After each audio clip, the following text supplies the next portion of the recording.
El explorador cultural los invita a bucear en un mar de expresiones.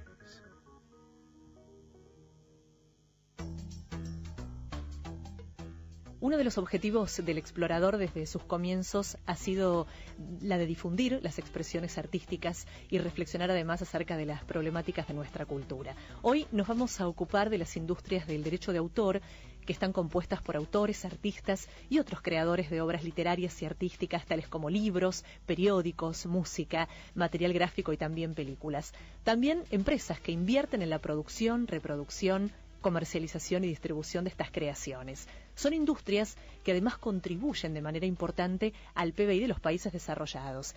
Y en muchas partes del mundo la falsificación y la piratería comercial, así como otras formas de usos ilegales, como fotocopias no autorizadas, difusión digital de obras protegidas por el derecho de autor, resultan una amenaza. Vamos a conocer cuál es el estado de situación de los derechos de autor en Latinoamérica. Por eso hemos convocado a Ana María Cabanellas. Ella es presidente de CADRA, entidad que protege y gestiona los derechos de autor en la Argentina. Ana María, buenas tardes, ¿cómo estás? ¿Qué tal? ¿Cómo estás, Lorena? Bien, conocemos tu amplia experiencia en el campo de los derechos de autor. Solés asistir a diversos simposios, convenciones que tratan las diferentes problemáticas de los derechos de autor. Y queremos conocer cuál es en Latinoamérica hoy el diagnóstico que podés hacer.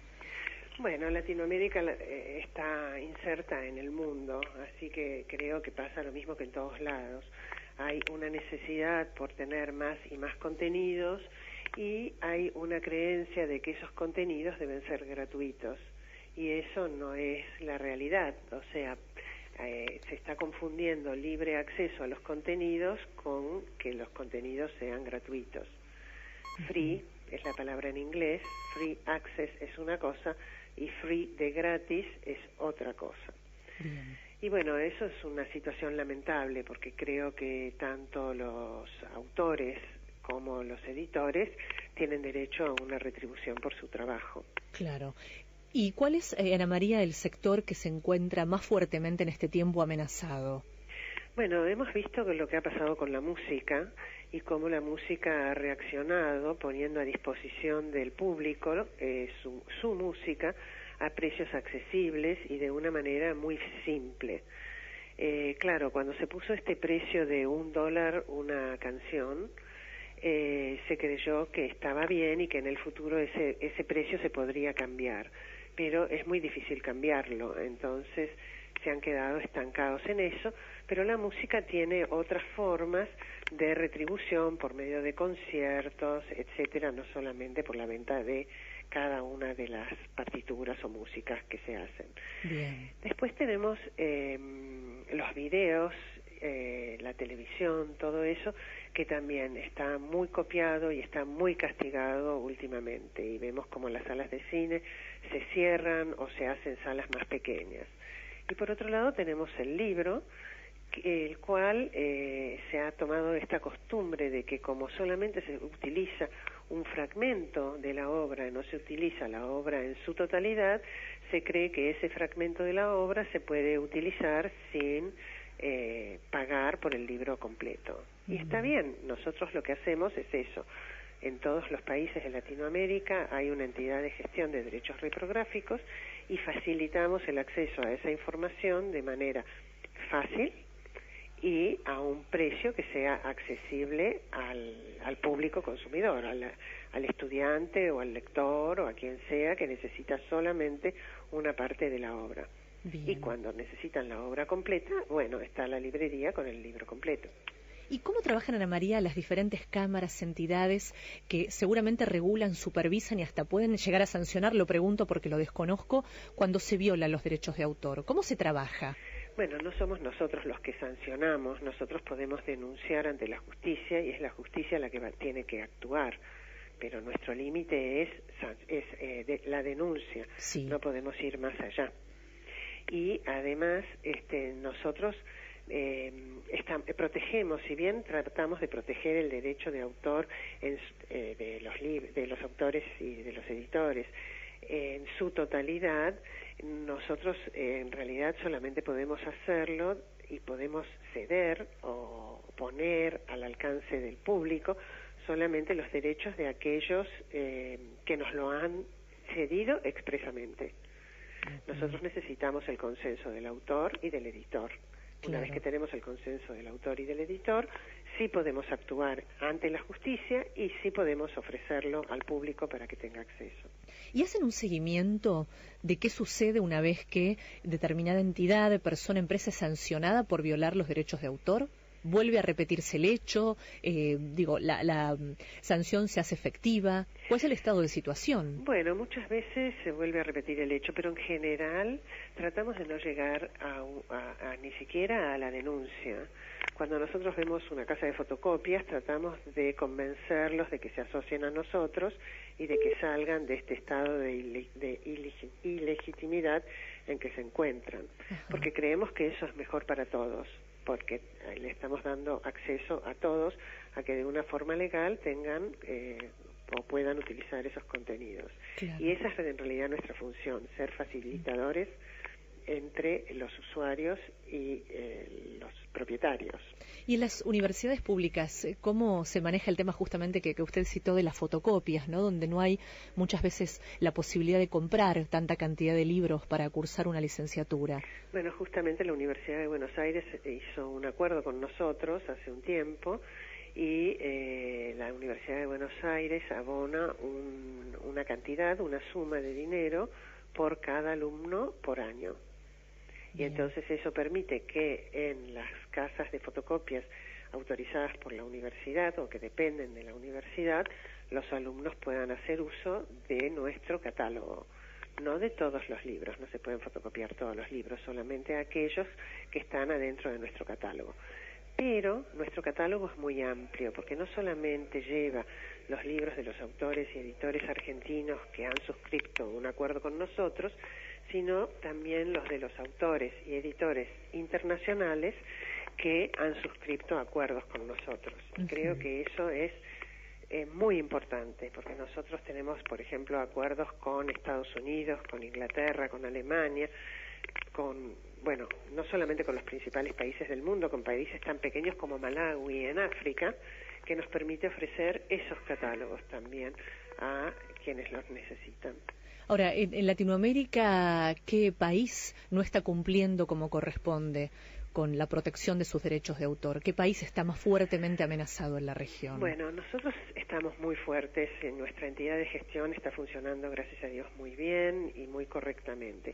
Hay entidades de gestión en Chile, en Brasil, Colombia, México, pero por ejemplo en Ecuador hay una entidad de gestión pero que realmente no se ha podido poner en funcionamiento porque después de que se creó la entidad se modificó la ley y entonces tienen ciertas dificultades. Países como Paraguay no tienen una entidad de gestión, en Uruguay tampoco funciona y eso da lugar a la piratería porque tenemos que ser realistas, ¿no? Nosotros estamos respondiendo a una necesidad, no creamos la entidad de gestión porque se nos ocurrió, sino porque vimos que había una necesidad de entregar material fraccionado, ¿verdad? Ahora, imagino que el impacto de las redes sociales en lo que hace a derecho de autor es cada vez más fuerte. ¿Cómo se puede trabajar en este sentido? Bueno, las redes sociales ahí realmente es vergonzoso porque yo recuerdo que una vez estaba buscando una obra de mi padre y lo único que encontraba era sitios en los que solicitaban a la gente que por favor la subieran.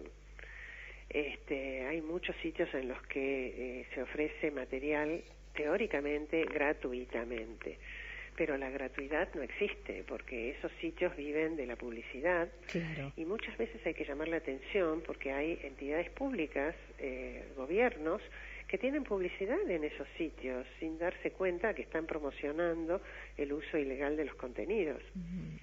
Y, por ejemplo, otra de las cosas que nosotros vemos es que a veces es mucho más fácil bajar un libro pirateado que comprarlo. Eso pasa mucho con los libros españoles, que se pueden bajar con mucha facilidad los libros pirateados, pero que no se pueden comprar porque España tiene la ley de precio fijo, tiene el IVA, y entonces para comprar un libro digitalizado en España y que se vende en España, no se puede comprar en la Argentina.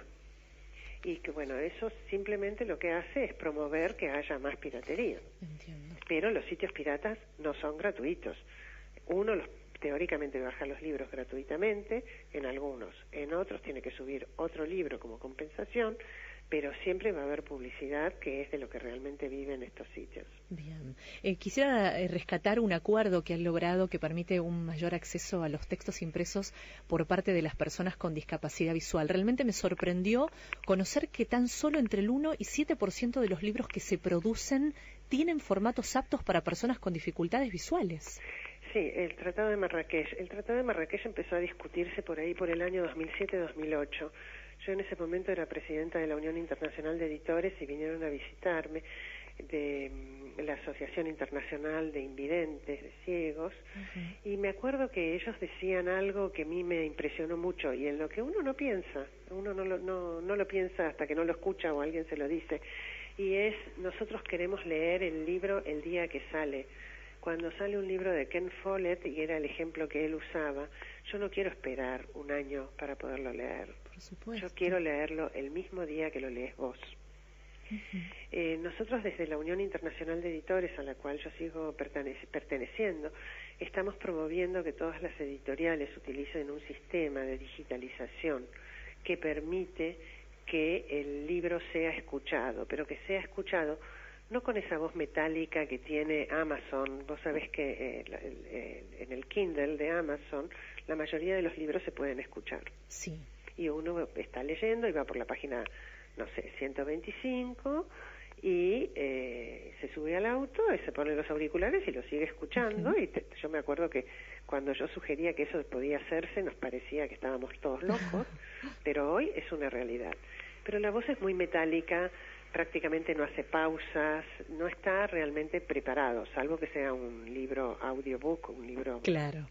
Grabado, que son muy caros de hacer acá en la Argentina. Bueno, en ese caso la grabación realmente se escucha bien y da gusto escucharla. Pero en el caso del Kindle no es agradable escucharlo. Lo que estamos tratando de convencer a los editores es eso, de que se hagan en un sistema digital que realmente marca las pausas, marca las entonaciones y que es mucho más agradable de ser escuchado por los invidentes. Pero bueno, ese tratado lo que permite es facilitar el acceso a la lectura de un país a otro. Por ejemplo, la Argentina tiene una biblioteca parlante o una biblioteca para invidentes muy interesante, muy importante, pero la biblioteca de Bolivia es una biblioteca muy chica con muy pocos títulos. Entonces, el pase entre fronteras de un libro del cual hemos cedido los derechos para que sea grabado, etcétera, acá en la Argentina, que pueda ser escuchado en Bolivia sin tener que esperar, que sea simultáneo, que lleguen a acuerdos entre los países y que se pueda escuchar o tener para esos fines transfronterizamente. Eso es lo más importante de ese tratado. Bien. Hay que seguir trabajando en ese sentido. Sí, y los editores también tenemos que seguir trabajando para facilitar esta situación, para que realmente la gente con dificultades pueda tener acceso a más libros. Ahora, me preguntaba cuál es el desafío, ¿no?, que usted se ha impuesto al frente de CADRA, esta asociación civil sin fines de lucro que integran autores, editores de libros y otras publicaciones que, como decíamos al comienzo, protege y gestiona colectivamente los derechos de autor en la Argentina. ¿Qué se ha propuesto, Ana María, usted? Bueno, nuestro desafío... En lo personal le pregunto, por su experiencia después de tantos años, ¿no?, de trabajo. El primer desafío fue la creación de la institución, y esto pasó hace ya más de 11 años. Sí. Nosotros empezamos trabajando desde la Cámara del Libro, desde la Comisión de Derecho de Autor, y en principio, cuando estábamos en esa comisión, nuestro trabajo era combatir la piratería, y lo único que hacíamos eran juicios. Y yo creo que el camino no son los juicios. Yo soy abogada, pero de todos modos, claro. Juicios no. Sí. Yo creo que el camino es el que estamos siguiendo, poner al alcance de la gente la mayor cantidad de contenidos. Y educar en este sentido, ¿no? Sobre la protección del derecho de autor. Exactamente. Nosotros trabajamos mucho, hacemos seminarios y tratamos de hablar con las escuelas para que realmente se entienda eso. Yo recuerdo hace muy poquito, a principios de este año, en el mes de marzo, estuve en El Salvador y terminé de dar una charla sobre el equilibrio entre el acceso a la información y el derecho de los autores y los editores. Y una persona del público me dijo, bueno, pero los autores no tienen por qué cobrar si ellos todo lo que escriben lo han aprendido leyendo de otros. Y le digo yo, bueno, y entonces la silla en la que vos estás sentada, ¿no?, es el mismo modelo con ligeras variantes y se viene repitiendo desde la antigüedad. ¿Por qué al que hace la silla le tenemos que pagar? ¿Qué creo? Claro. ¿No es un asiento con 4 patas y un respaldo? Siempre es un asiento con 4 patas y un respaldo.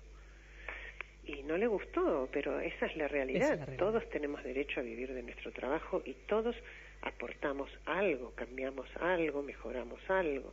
No es repetir como un loro lo que leíste en otros libros. Así que, bueno, eso es un poco lo que me gustaría que la gente entienda, que todos tienen derecho a vivir de su trabajo.